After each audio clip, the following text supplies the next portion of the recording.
ఓం శ్రీ గురుభ్యో నమః. ఓం గం గణపతయే నమః. ఐం సరస్వత్యై నమః.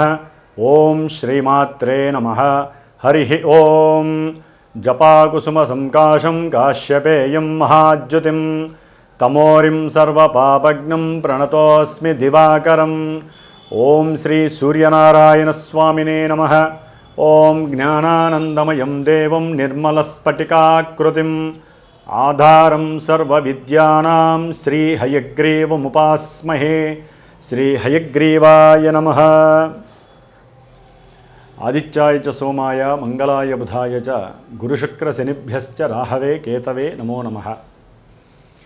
వీక్షిస్తున్నటువంటి ప్రేక్షకులందరికీ కూడా సూర్యాది నవగ్రహాల యొక్క అనుగ్రహము కలిగి అందరికీ కూడా ఆయురారోగ్య అష్ట ఐశ్వర్యములు కలగాలని అనుకున్నటువంటి మన ప్రాప్తి అంటే మనస్సంకల్ప ప్రాప్తి లభించాలని కోరుకుంటూ మరి ఈ నవంబర్ మాసంలో నవంబర్ 16వ తేదీన సూర్యభగవానుడు గ్రహాలకి అధిపతి, సమస్త జీవులకి కూడా ఆరోగ్యాన్ని జీవాన్ని ఇచ్చేటటువంటి ఆ సూర్యుని యొక్క సంక్రమణం ఈ నెల నవంబర్ 16వ తేదీన నీచస్థితి రాశి అయినటువంటి తులారాశి నుంచి మిత్రరాశి అయినటువంటి ద్వాదశ రాశుల్లో అష్టమ రాశి అయినటువంటి కుజక్షేత్రములో అనగా వృశ్చిక రాశిలో రవి తన యొక్క సంచారాన్ని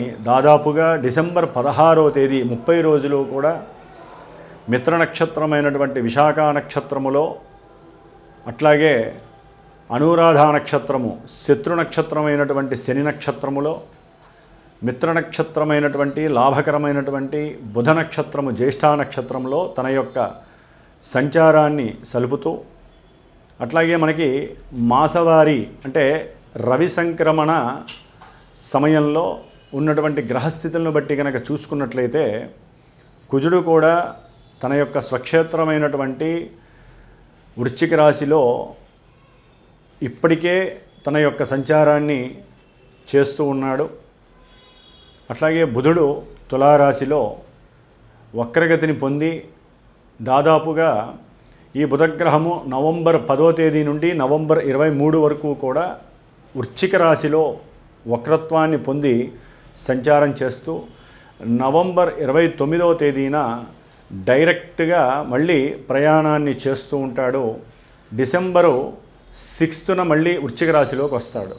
అంటే ఈ బుధగ్రహము అనేటటువంటిది స్థానంలో ఆరోగ్యకారకుడైనటువంటి సంతానానికి, లలిత కళలకి, అట్లాగే గవర్నమెంట్ వ్యవస్థలకి సంబంధించినటువంటి అధికారులకి సంబంధించి, అట్లాగే అధికారులందరికీ అధికారాన్ని చేజిక్కించుకున్నటువంటి లీడర్స్కి అంటే పెద్ద పెద్దవాళ్ళు, అది ఎమ్మెల్యేలు కావచ్చు, ఎంపీలు కావచ్చు, సీఎంలు కావచ్చు, పిఎంలు కావచ్చు, ఎవరికైనా సరే కొంత ఈ రాశిలో ఆ సూర్యుడు మరి అనురాధ నక్షత్రంలోకి వచ్చినప్పుడు ఒక 15 రోజుల పాటు దాదాపుగా ఒక 20వ తేదీ నుండి 5వ తేదీ వరకు కూడా కొంత ఇబ్బందులు తారసపడే అవకాశం ఉంటుంది.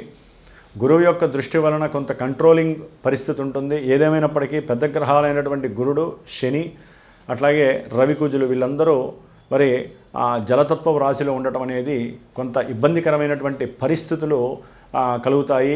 గవర్నమెంట్లో ఒక రాష్ట్రానికి సంబంధించిన గవర్నమెంటు, ఇంకొక రాష్ట్రానికి సంబంధించినటువంటి గవర్నమెంట్కి సంబంధించి జల విద్యుత్తుకి సంబంధించినటువంటి నీటికి సంబంధించినటువంటి వ్యవహారాలలో కొన్ని ఇబ్బందులు సెంటర్కి తలకాయ నొప్పిగా మారే అవకాశం ఉంటుంది.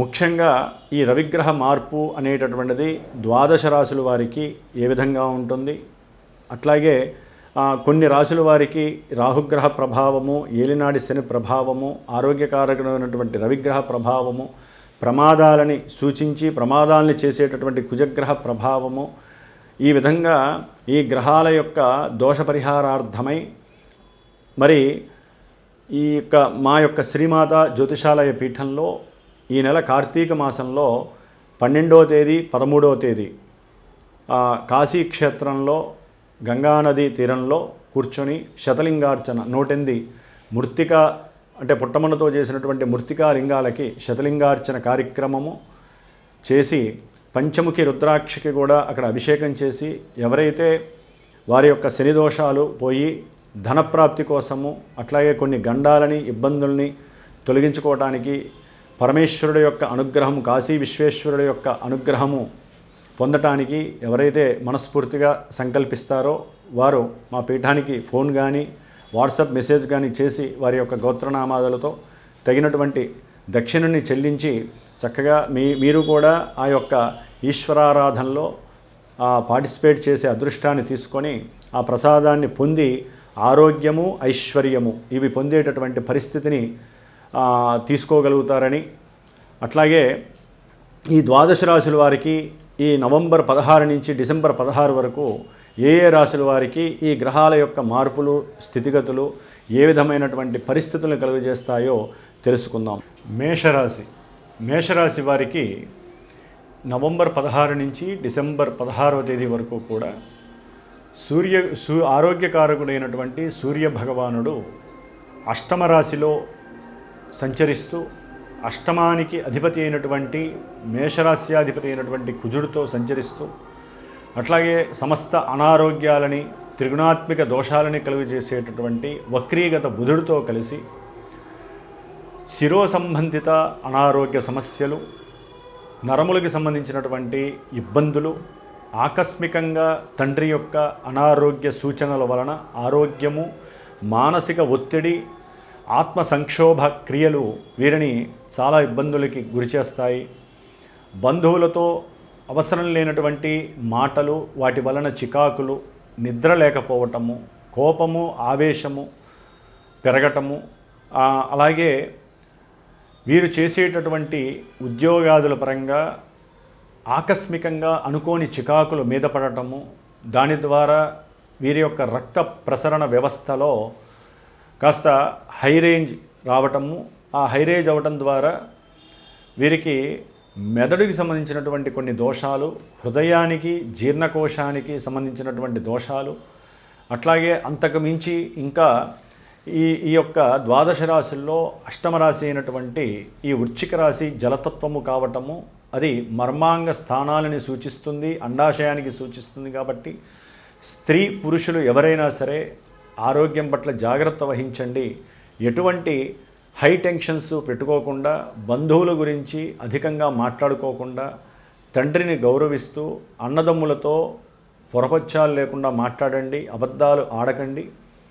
అట్లాగే గవర్నమెంట్ వ్యవస్థల్లో, మిలిటరీలో కానీ, పోలీస్ వ్యవస్థలో కానీ, లేదా ప్రింటింగ్ వ్యవస్థలో కానీ, రవాణా శాఖలో పనిచేసేటటువంటి వారు కానీ, ఎవరైనా సరే అంతర్గతంగా పనిచేసేటటువంటి కొంతమంది వ్యాపార విక్రయదారులు కానివ్వండి, ఏజెన్సీస్కి సంబంధించిన వారు ఎవరైనా సరే, వ్యాపారస్తులు కానీ, ఉద్యోగస్తులు కానీ, మేషరాశి వారు తగు జాగ్రత్తలు వహిస్తూ అవతల వ్యక్తులతో మాట్లాడేటప్పుడు ఆచితూచి మాట్లాడితేనే వారు ఈ నెల రోజులు కొంత మూమెంట్స్ని ముందుకు తీసుకువెళ్తారు.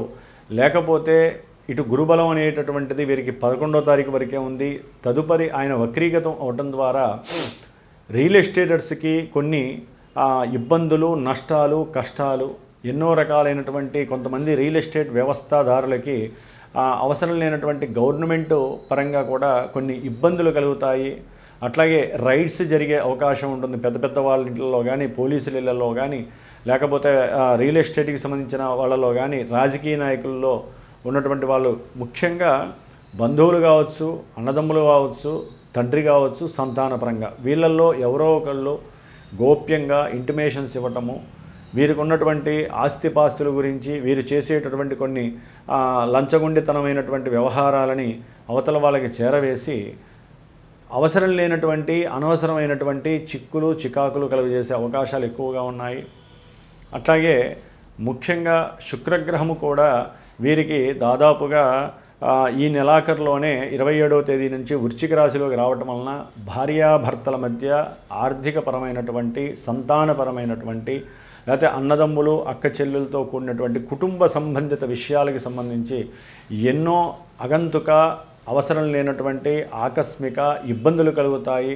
ప్రయాణాలు చేసేటప్పుడు కూడా వీరికి అనుకోని కొన్ని దుస్సంఘటనలు, దుర్ఘటనలు జరగటము, వాటి ద్వారా నేత్ర సంబంధిత దోషాలు కావచ్చు, లేకపోతే ఎముకలు, కీళ్ళకి సంబంధించినటువంటి దోషాలు, ఇబ్బందులు అవి విరగటం వలన ఆపరేషన్స్, శిరో సంబంధిత రోగాలు ఆల్రెడీ దీర్ఘకాలికంగా అనుభవిస్తున్నటువంటి వారికి ఈ నెలలో వారి యొక్క జన్మజాతకంలో ఏదైనా గనక గ్రహ దశలు అంతర్దశలు గనక ప్రతికూలంగా ఉన్నట్లయితే, ఈ రవి దశ కానీ కుజ దశ కానీ ఏదైనా సరే కొన్ని దశలు ప్రతికూలంగా ఉన్నట్లయితే కనుక వీరికి తప్పకుండా ఆపరేషన్స్ జరిగే పరిస్థితి, కొంతమందికి ఆపరేషన్స్ వలన ప్రమాదం జరిగి దాని వలన కొంతమందికి ప్రాణము కోల్పోయే పరిస్థితి కూడా జాతకరీత్యా ఏదైనా మారక దశలు అంతర్దశలు జరుగుతూ ఇప్పుడు గ్రహ గోచార స్థితిగతులలో ఈ రవికుజులు శని నక్షత్రాలలో ఉన్నప్పుడు ఇలాంటి సమస్యలు, జలగండాలు, వాహనపరమైనటువంటి జలగండాలు ఇలాంటివి ఎన్నో ఇబ్బందులు కలగడానికి అవకాశం ఉంది. ఎందుకంటే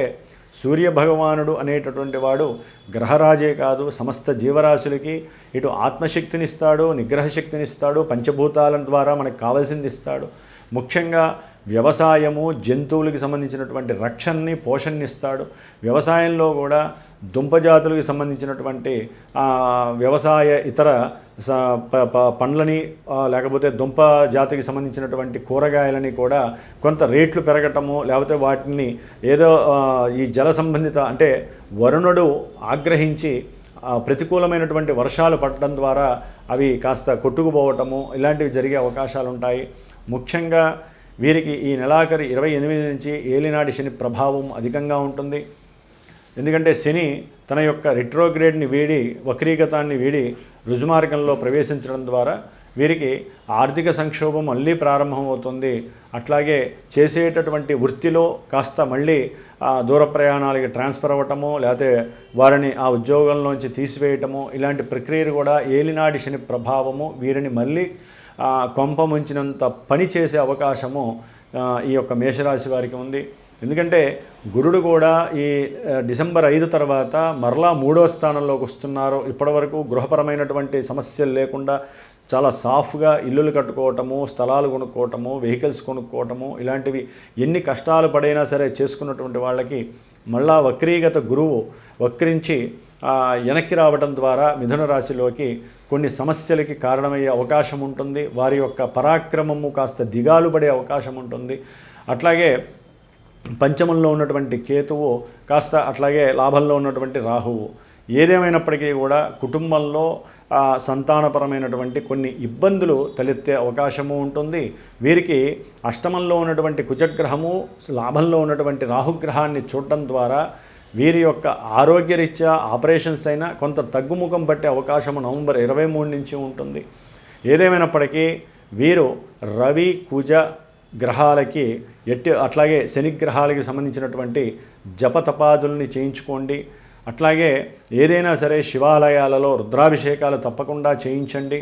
ముఖ్యంగా వీరికి కొంతమందికి వివాహపరమైనటువంటి అట్లాగే ఎప్పుడూ ప్రమాదాలు జరిగేటటువంటి పరిస్థితులు, జాతకరీత్యా ఏదైనా ఈ కుజదోషాలు ఉన్నటువంటి వారికి ఈ యొక్క కుజ రాహుకేతువుల యొక్క దోషాలు పోవటానికి మరి ఈ నెల నవంబర్ 26వ తేదీన సుబ్రహ్మణ్య షష్ఠి సందర్భంగా మరి మన యొక్క శ్రీమాతా జ్యోతిషాలయ పీఠంలో సుబ్రహ్మణ్యేశ్వర స్వామికి సంబంధించినటువంటి పాశుపత రుద్ర హోమాన్ని, అట్లాగే కళ్యాణం ముఖ్యంగా స్త్రీకి కానీ పురుషుడికి కానీ కళ్యాణంగా ఇబ్బందులు పడుతున్న, దాంపత్యపరంగా సరైనటువంటి అమరికలు లేక ఇబ్బందులు పడుతున్నవారు, దాంపత్యపరంగా ఎడబాటు కలిగి కోట్ల వెంబడి తిరిగేటటువంటి వారికి సుబ్రహ్మణ్యేశ్వరుడు వల్లీ దేవసేన సమేత సుబ్రహ్మణ్యేశ్వర కళ్యాణము జరిపిస్తున్నాము.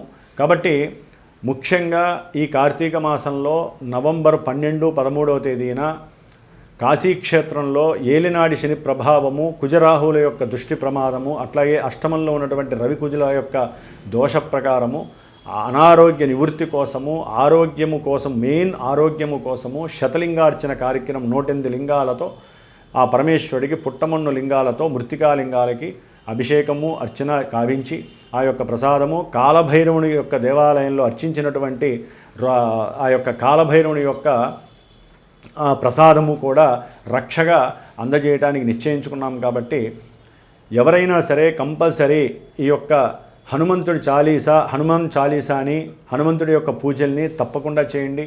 సుబ్రహ్మణ్యేశ్వర ఆరాధన మాత్రం మస్ట్ అండ్ షుడ్గా చేసే ప్రయత్నం చేయండి. దాదాపు డిసెంబర్ 7వ తేదీ వరకు చాలా వరకు కొన్ని గండాలని, కొన్ని ఇబ్బందులను మీరు తప్పించుకునే ప్రయత్నం మీకు మీరుగా చేయండి. చేసుకోలేనటువంటి వారు, దూరంగా ఉన్నటువంటి వారు, ఇలాంటి ప్రక్రియలు తెలియనటువంటి వారు మా యొక్క పీఠానికి ఫోన్ చేసి చక్కగా ఇలాంటి కార్యక్రమాల్లో మీ యొక్క గోత్రనామాదులతో పార్టిసిపేట్ చేసి ఆ యొక్క అనుభూతిని, ఆ యొక్క ఈశ్వరానుగ్రహాన్ని, సుబ్రహ్మణ్య అనుగ్రహాన్ని పొందాలని ఆశిస్తూ ఓం నమో నారాయణాయ.